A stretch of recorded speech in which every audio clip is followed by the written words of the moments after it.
నమస్తే, welcome to KTV news. ముందుగా headlines. Nookambika అమ్మవారికి పట్టు వస్త్రాలు సమర్పించిన మంత్రి కొల్లు రవీంద్ర. విశాఖ పారిశ్రామికవేత్త ప్రాంతం సింధియా షిప్ యార్డ్ కాలనీలో వేంచేసి ఉన్న శ్రీ నూకాంబిక అమ్మవారి ఆలయంలో జాతర మహోత్సవం. పాస్టర్ ప్రవీణ్ పగడాల మృతిపై లోతైన విచారణ జరిపించాలని గాజువాక పారిశ్రామిక ప్రాంత క్రైస్తవుల ఐక్యవేదిక డిమాండ్. సమాజాభివృద్ధిలో జర్నలిస్టుల పాత్ర కీలకమైనదని, వారు నవ సమాజ ప్రగతి సాధకులని ఉపకార్ చారిటబుల్ ట్రస్ట్ అధినేత Kancharla working journalist welfare association జాతీయ అధ్యక్షుడు డాక్టర్ కంచర్ల అచ్యుతరావు కొనియాడారు. టీజేఎఫ్ ఆధ్వర్యంలో విశాఖలోని ఒక ప్రైవేటు ఫంక్షన్ హాల్లో విశ్వావసు నామ సంవత్సర ఉగాది సంబరాలను ఘనంగా నిర్వహించారు. ఈ సందర్భంగా నిర్వహించిన పలు సాంస్కృతిక కార్యక్రమాలు ఆద్యంతం అందరినీ అలరించాయి. సంగీత కార్యక్రమాలతో పాటు క్లాసికల్ నృత్య ప్రదర్శనలు ఆకట్టుకున్నాయి. ఆహ్లాదకరమైన వాతావరణంలో కేరింతలతో ఉత్సాహభరితంగా జర్నలిస్టుల కుటుంబాల ఆనందాలు నవ్వడి సవ్వడితో ఉగాది సంబరాలు అంబరాన్నంటాయి. అనంతరం జర్నలిస్టుల కుటుంబాలకు నూతన వస్త్రాలను బహుకరించారు. ముఖ్య అతిథిగా ఉపకార్ చారిటబుల్ ట్రస్ట్ అధినేత Kancharla working journalist welfare association జాతీయ అధ్యక్షుడు డాక్టర్ కంచర్ల అచ్యుతరావు, నగర పోలీస్ కమిషనర్ సంఘబ్రత బాగ్చి, బీజేపీ అధ్యక్షుడు పరశురాం రాజు హాజరయ్యారు. అనంతరం అచ్యుతరావు మాట్లాడుతూ, సమాజంలో జరిగే ప్రతి విషయాన్ని ఒక విలేకరి మాత్రం మీడియా ద్వారా అన్ని విషయాలు బయట పెడతాడని అన్నారు. ఈ యొక్క జర్నలిస్ట్ కి కష్టం వచ్చినా సాయం చేసేందుకు సిద్ధంగా ఉన్నానన్నారు. జర్నలిస్టులకు చేయూత అందించేలా ప్రత్యేక ఆర్థిక వ్యవస్థ ఏర్పాటు చేసేందుకు ప్రణాళికలు సిద్ధం చేస్తున్నామన్నారు. కార్యక్రమంలో జర్నలిస్ట్ నాయకులు ఈశ్వరరావు తదితరులు పాల్గొన్నారు.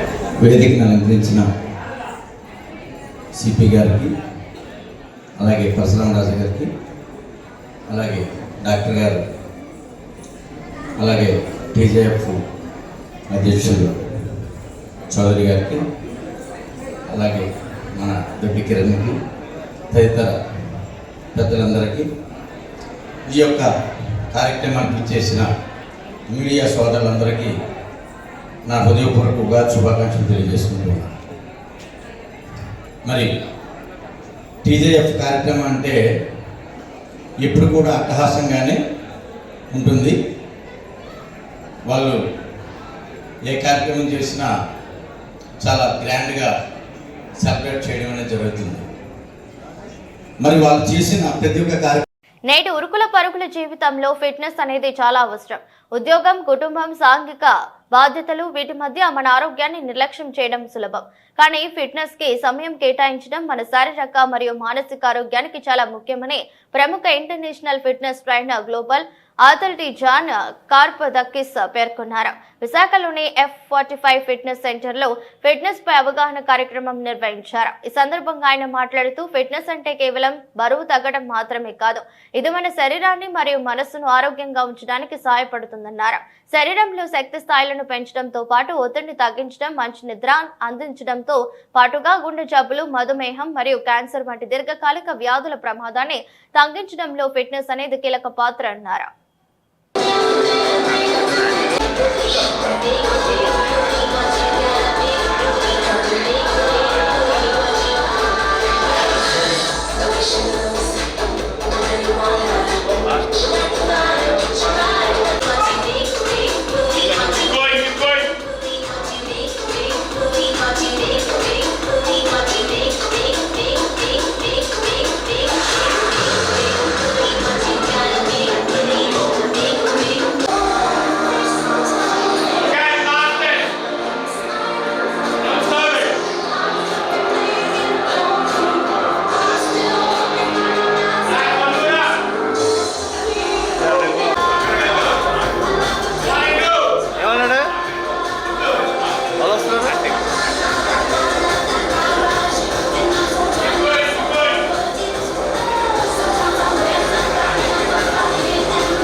Okay, ready? Video 3, 2, 1, F45. Okay. I'll count 3, 2, 1. We all say F45. Yeah. You guys ready? 3, 2, 1. F45. Woo. Thank you, team. F45 athlete, based in Dubai. It's my second time here in Visakhapatnam. I'm very happy to be back in the studio. Our workouts are 45 minutes long, and it's an amazing way to start your day, energized throughout the day. And what we do is functional group training. So we focus on strength, cardio, and come and try what F45 is all about. We offer a free trial for 3 days here, so make sure you come and try the classes. Thank you very much. Namaste. Hello నా పేరు శిరీష. నేను approximate 48 years. కానీ నేను కోవిడ్లో బాగా suffer అయ్యాను. దానివల్ల నా బోన్ స్ట్రెంథనింగ్ ఏంటి అవన్నీ చాలా లాస్ అయ్యాను. నాకు ఆస్తమా పేషెంట్ని. నేను మామూలుగా చాలా సఫర్ అవ్వడంతో నా ఫ్రెండ్ శిరీష F45 చాలా యూజ్ అవుతుంది, ఎలాగైనా జాయిన్ అయ్యి మీరు స్ట్రెంథనింగ్ పెంచుకోవాలి అంటే, సరే నేను 2018 చేశాను. నేను ఆస్తమా కంప్లీట్గా ఇన్హేలర్ రిమూవ్ చేశాను. కానీ ఎప్పుడైతే కోవిడ్ అటాక్ అయ్యిందో మళ్ళీ F45 చేయలేను, చాలా స్ట్రెంథనింగ్. ఇప్పుడు జాన్ గారు చెప్పినట్టు చాలా వెయిట్స్ ఎత్తకపోయినా సరే చాలా స్ట్రెంథనింగ్ 45 మినిట్స్. ఇంకా నా ఏజ్ ఇంకా నేను చేయలేనేమో అనుకున్నాను. కానీ నా ఫ్రెండ్ సలహాతో నేను ఈ F45కి రావడం ఏంటి, నేను ఆల్మోస్ట్ ఒక 25 ఇయర్స్ బాయ్ ఎత్తే అంత వెయిట్స్ నేను ఎత్తగలుగుతున్నాను. ఇప్పుడు అంత స్ట్రెంథనింగ్ పెంచాను నేను. అంతేకాదు ఆస్తమా ఇన్హేలర్ నేను 3 టైమ్స్ తీసుకునేదాన్ని, ఇప్పుడు ఓన్లీ 1 టైమే తీసుకోగలుగుతున్నాను. అది కూడా 100 mgలోకి వచ్చేసాను, 400 mg నుంచి. ఇది అన్ని నేను ఒక 4-5 జిమ్లకి ట్రై చేశాను. Treadmill 15 minutes, cross trainer 15 minutes అంటారు. కానీ ఇది almost different. 45 minutes every body work out ఉంటుంది. అంతేకాదు ఈ ఏజ్ కూడా మనం ఒక 10 ఇయర్స్ బ్యాక్ వెళ్ళిపోతాము ఈ F45 వల్ల. ఇది ఎక్స్ప్లెయిన్ చేస్తే తెలిసేది కాదు, ఓన్లీ ఎక్స్పీరియన్స్ తోటే వస్తుంది, అది కూడా చేయడం వల్ల వస్తుంది. ఇది మాత్రం నాకు చాలా ఎక్స్పీరియన్స్తో చెప్తున్నాను. అది కూడా నేను ఫేస్ చేస్తున్నాను. మా హస్బెండ్ ఓన్లీ యోగా చేసేవారు ఇంట్లో. ఆయన యోగా చేస్తూ ఆయన థైరాయిడ్ని రిమూవ్ చేసుకున్నారు, కానీ స్ట్రెంథనింగ్ లేదు. మా అబ్బాయి ఎప్పుడైతే మా ఫ్రెండ్ శిరీష్ గారు చెప్పడంతో ఈ స్ట్రెంథనింగ్కి వచ్చారో, మట్ట వేసుకొని ఒక 10 మినిట్స్ కూర్చోలేని మనిషి ఇప్పుడు 1 అవర్ మార్నింగ్ పూజ చేసుకొని వస్తారు. ఆయన విష్ణు సహస్రనామం కూర్చొని వజ్రాసనంలో అంత స్ట్రెంథనింగ్ ఆయన పెరిగింది. ఇది చాలా యూజ్ఫుల్. మాటలతో అయితే చెప్పలేము ఈ క్లాసెస్ యొక్క యూజ్ఫుల్. అదే ఈరోజు జాన్ వచ్చి మాకు క్లాసెస్ చాలా బాగా ఎక్స్ప్లెయిన్ చేశారు. అంతేకాదు ఇక్కడ ఉన్న ట్రైనర్స్ ఏంటి మాకు చాలా యూజ్గా చెప్తారు. ఎవరికి ఎలాగుంటుందని ఎవ్రీ మినిట్ మమ్మల్ని అబ్జర్వ్ చేస్తుంటారు. చాలా యూజ్, ఏజ్ పెరిగే కొలది చాలా యూజ్ అయిన ఒక ఎక్సర్సైజ్ ఇది. Thank you. నేను రీసెంట్గా నాకు ఎవ్రీ ఇయర్ బాడీ చెకప్లో నాకు హార్ట్లో చిన్న ప్రాబ్లం ఉందని వచ్చింది. నాకు రీసెంట్గా ఒక 20 డేస్ అవుతుంది యాంజియోగ్రామ్ చేశారు.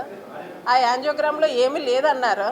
కానీ చాలామంది ఎక్సర్సైజ్ చేయడం వల్ల హార్ట్ అటాక్స్ వస్తాయని అలాగని, కానీ పర్సనల్ ట్రైనింగ్ లేకపోతే ఇష్టం వచ్చినట్టు ఒక 1 అవర్ థ్రెడ్మిల్ చేసేసి ఇష్టం వచ్చినట్టు వెయిట్స్ ఎత్తేస్తే మాత్రం అది పాసిబుల్ ఉంటుందేమో. ఈ F45 ట్రైనింగ్ అయితే అట్లా ఉండదు. 1 మినిట్ 30 సెకండ్స్ 40 సెకండ్స్ అని ఒక ప్లాన్డ్గా ఉంటుంది ప్రోగ్రామింగ్. దానివల్ల హార్ట్ స్ట్రోక్స్ వచ్చే ఛాన్స్, కానీ దగ్గరుండి ట్రైనింగ్స్ చాలా చక్కగా చెప్తారు. ఎవరి వెయిట్ ఎలాగెత్తాలో, ఎవరి కెపాసిటీ ఎంత అన్నది వాళ్ళు చూసుకొని మరీ చెప్తారు మనకి F45లో. దానివల్ల ఇక్కడైతే ఆ ఛాన్స్ లేదు, జిమ్లో అయితే నాకు చెప్పలేము. నమస్తే, welcome to KNR news. Anakapalli Nookambika అమ్మవారి కొత్త అమావాస్య జాతర ఘనంగా ప్రారంభమైంది. ఈ ఏడాది నుంచి అనకాపల్లి నూకాంబిక అమ్మవారి పండుగను రాష్ట్ర స్థాయి పండుగగా రాష్ట్ర ప్రభుత్వం ప్రకటించింది. దీంతో రాష్ట్ర ప్రభుత్వం తరపున నూకాంబిక అమ్మవారికి అనకాపల్లి ఇన్ఛార్జి మంత్రి కొల్లు రవీంద్ర, అనకాపల్లి ఎంపీ సీఎం రమేష్, స్థానిక ఎమ్మెల్యే కొంటాల రామకృష్ణ తదితరులు పట్టు వస్త్రాలు సమర్పించారు. వీరికి దేవాదాయ శాఖ అధికారులు పూర్ణ కుంభంతో స్వాగతం పలికారు. ఈ సందర్భంగా మంత్రి కొల్లు రవీంద్ర మాట్లాడుతూ 10 కోట్ల రూపాయలతో నుకాంబిక ఆలయ నిర్మాణ పనులు జరుగుతున్నాయన్నారు. టెంపుల్ టూరిజం పేరుతో రాష్ట్రంలోని అన్ని దేవాలయాలను అభివృద్ధి చేయడానికి ప్రభుత్వం నిర్ణయించిందన్నారు. అనకాపల్లి జిల్లా collector K Vijayakrishnan, joint collector Jahnavi, MLA Panchakarla Ramesh Babu, వివిధ కార్పొరేషన్ చైర్మన్లు పాల్గొన్నారు.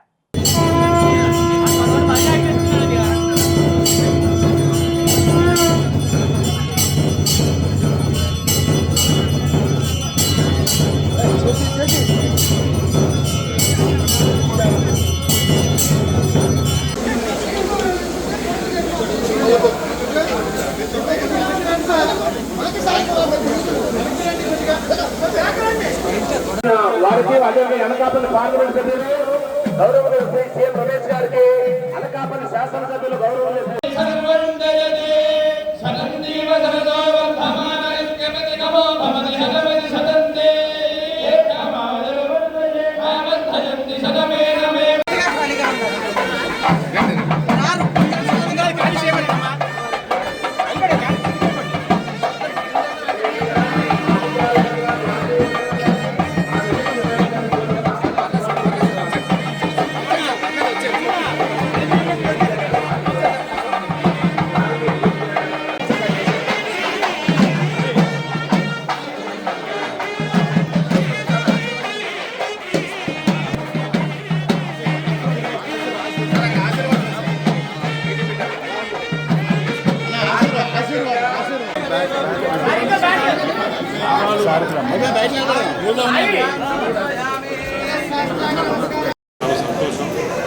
అలాగే ఈ స్టేట్ ఫెస్టివల్గా ఏదైతే డిక్లేర్ చేసేదానికి ఆ రోజు దానికి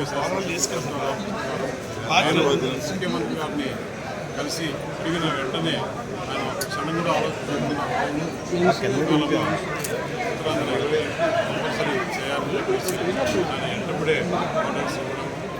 నిజంగా ఈరోజు అనకాపల్లి పార్లమెంట్లో ఏదైతే ఉందో ఈ అమ్మవారిని చాలా కొద్దిగా ఎల్లప్పుడూ కూడా అమ్మవారికి లాగిన ఆ జీవనంలో ఇంకా మిగత రాబోయే రోజుల్లో కూడా ప్రభుత్వానికి ఆశీస్సులు ఇవ్వాలని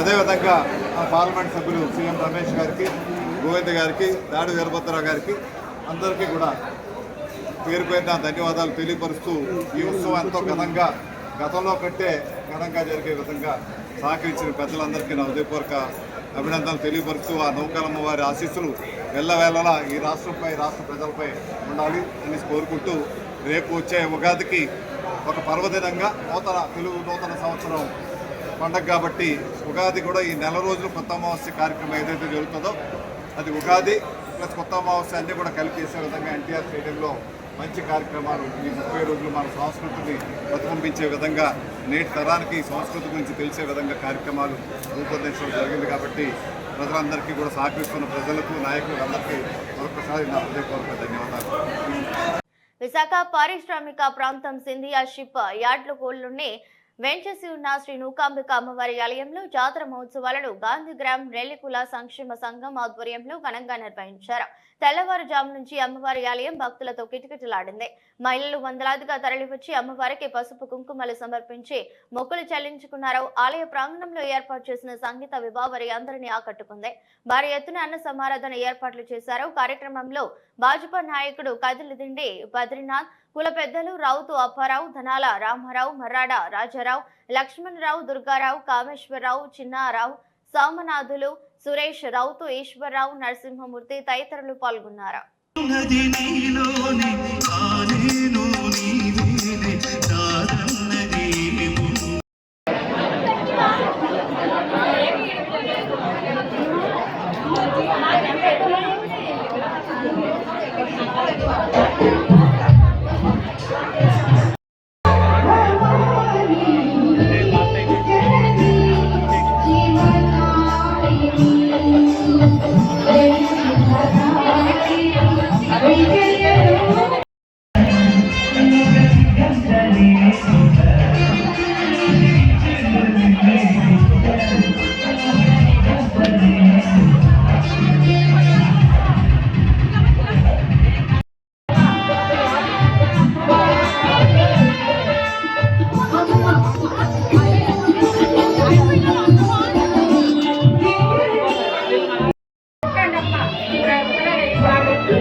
అయితే అందరికీ కూడా ముందుగా ధన్యవాదాలు తెలియజేసుకుంటాను.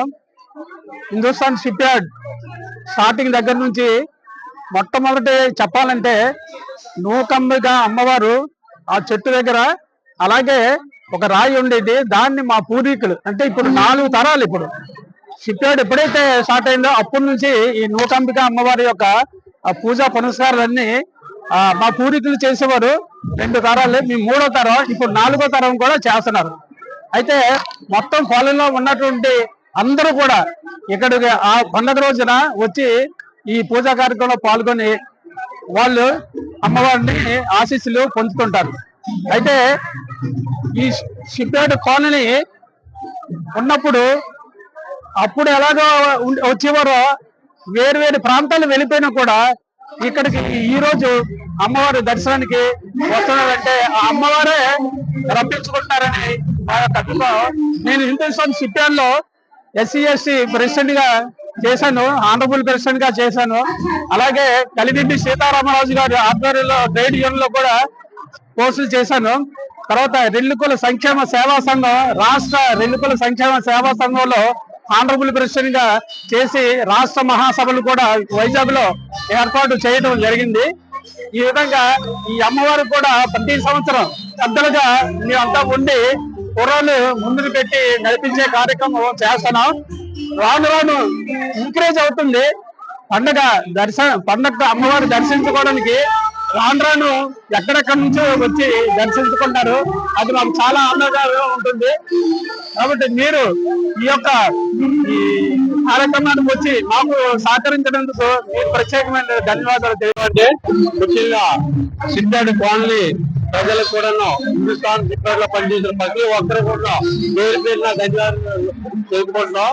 ప్రతి సంవత్సరం కూడా ఇక్కడ చాలా ఘనంగా నూకలం పండుగ చేసుకుంటున్నాం. మరి ఈ కార్యక్రమం ప్రతి ఒక్కరు కూడా మరి వారు ఇచ్చిన ఆర్థిక సహాయం వల్ల ఈ కార్యక్రమం చాలా భారీ ఎత్తున చేయడం జరుగుతుంది.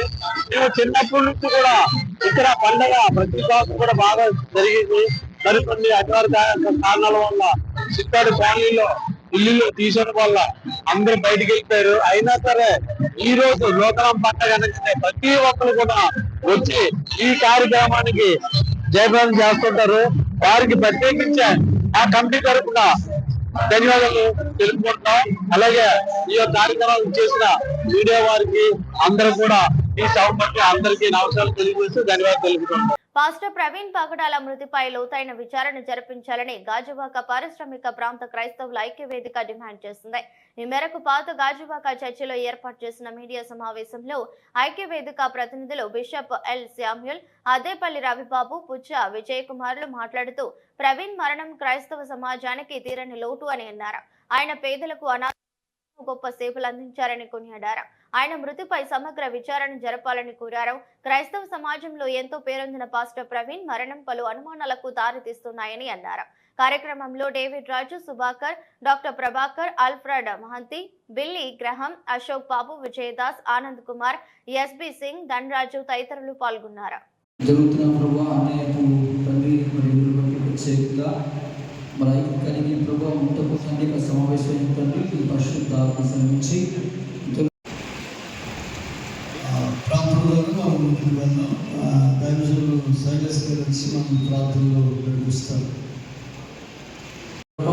భాగ్యం దయచేయండి ప్రభా తండ్రి. ఇప్పుడు రానులో తండ్రి మేమందరూ కలిసి ప్రభా ఒకే మాట మీద ఒకే పాట ఉన్నట్టుకు మీ పరిశుద్ధాత్మ సహాయాన్ని అనిపించి తల్లి బయటపడమని యేసుక్రీస్తు 3 మార్లు చేశాను నేను. అందరూ ఐకమత్యంతో పనిచేసి క్రీస్ ఇండియా నుంచి ఐక్యపాలెం వరకు శీలలాగా చూసి కార్డు వర్షాలు కానీ దయచేసి ఎవరు మాట్లాడారు. ఒక 4-5 మాట్లాడతాం, ప్రశ్న క్లోజ్ చేస్తాం. ఎందుకంటే మీడియా సోదరులు మన మధ్యలో ఉన్నారు. అన్ని ఛానల్స్ వచ్చి అందరం కలిసి ఒక చోట గట్టిగా చేయాలి అనే సంకల్పం మణిపూర్ విషయంలో, లేకపోతే హిజాబ్ విషయంలో, సిటీలో విజయ వీళ్ళంతా ఉన్నారు. ఇక్కడ విజయదాస్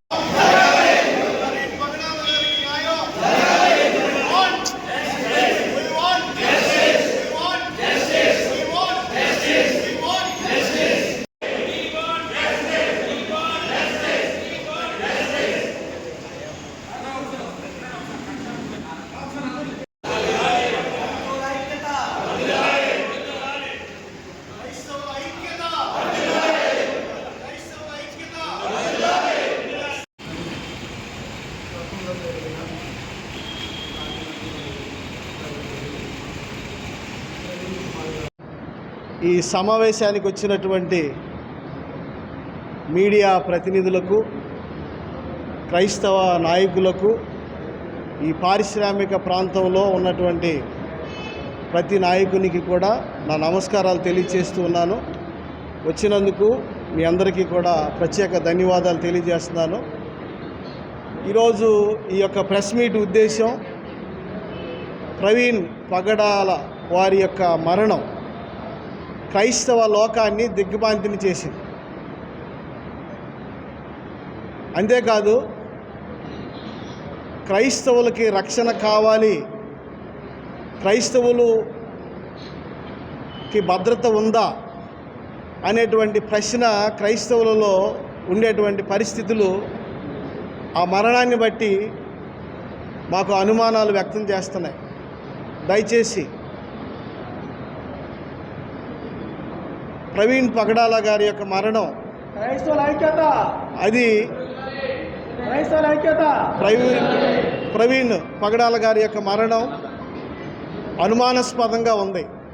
ఒకవేళ ప్రవీణ్ పగడాల గారు యాక్సిడెంట్లో మరణిస్తే బండి స్కిట్ అయినట్టుగా ఉండాలి, లేకపోతే ఆయన షర్టు చినిగిపోయినా ఉండాలి, లేకపోతే ఏదో దానికి సంబంధించినటువంటి ఉండాలి. ఆయనకి హెల్మెట్ ఉంది, అన్నీ ఉన్నాయి, అన్నీ ఉన్నా మూతి పగిలిపోయినట్టుగా ఉంది, శరీరం మీద గాయాలు ఉన్నాయి.